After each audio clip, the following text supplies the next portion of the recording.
Hey book lovers, Kaylee here and welcome back to the Enchanted Library, and it is Tome Topple time.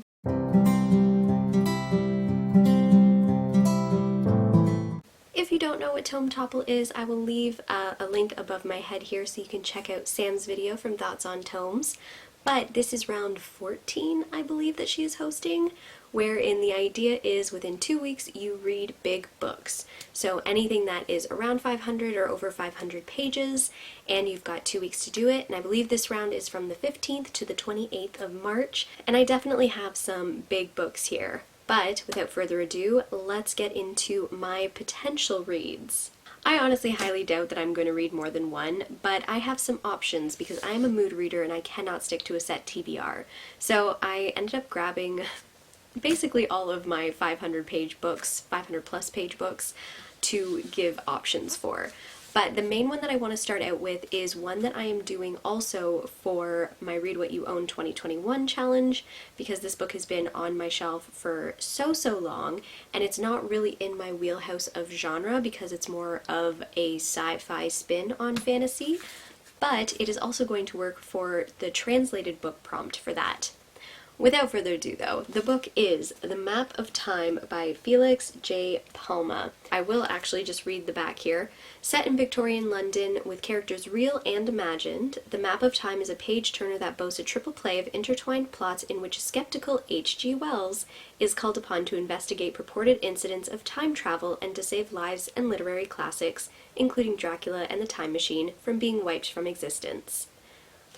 So, this one is all about changing history while affecting books and people that we know and love from history and literature, and I'm excited to read this. I picked this up, honestly, initially as a cover buy, because look at this stunning cover. Do you blame me? Like, even the end pages are just so stunning.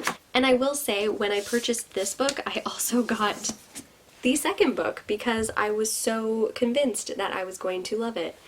So I've been holding on to these books for probably like 6 years and have yet to read them. So, Read What You Own and Tome Topple, I'm going to focus on reading this one first, and if I finish it and get super excited and want to continue the series, I have book 2 on standby, obviously, which is The Map of the Sky.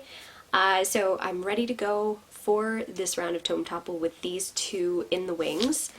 But if I decide that I want to branch out, or if book 1 isn't everything I wanted it to be and I need a little bit of a break from that world, I also have a few other options here. So one of them is The Final Empire, which is the first book in the Mistborn series by Brandon Sanderson. I have been so excited to read these books. And if I feel like reading something different, I also have The Black Prism by Brent Weeks, which is the first book in the Lightbringer series. I feel like both of these books are ones that everybody knows and loves, so I'm not going to get really into the plots of them, but they are over 500 pages, so they are going to work for Tome Topple. Another option that I have, I've got it waiting here too, is Legacy of Ash by Matthew Ward.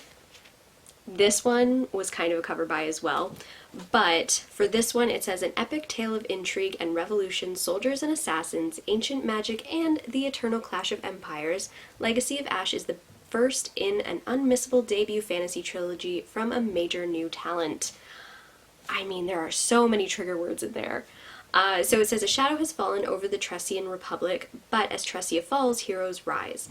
Victor Akadra is the Republic's champion, a warrior without equal. He also hides a secret that would see him burned as a heretic.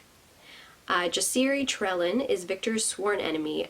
A political prisoner, he dreams of reigniting his mother's failed rebellion. And then we have Colleen, I think, Trellin, which is Jasiri's sister, seeks only to break free of their tarnished legacy to escape the expectations and prejudice that haunt the family name. So, 3 different points of views in an epic fantasy, stunning cover. I picked this up as my birthday haul, I should say, last year, and have not got to it yet. It's the only book from that haul that I have not read yet, and it sounds so good. But also, this is going to be the last book of my options. It is the most recently acquired, and that is a historical fiction. So all of these books are fantasy or sci-fi, so like some sort of SFF. This one is historical fiction, which is another one of my genre loves. The Rose Code, and that's by Kate Quinn. I will admit I've never read a Kate Quinn before. However, hearing about this one, it's all about code breakers at Bletchley Park, and I can't get enough of it.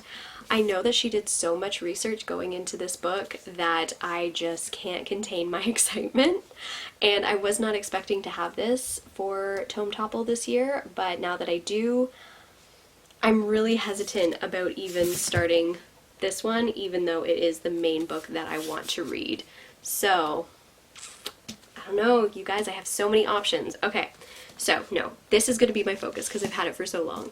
So this is definitely going to be read, but if you guys have any recommendations about which of the books that I also have here that you would be intrigued for me to read first, please leave them in the comments down below, and if the mood is there, I will read it, or I will read whatever gets the most likes, essentially.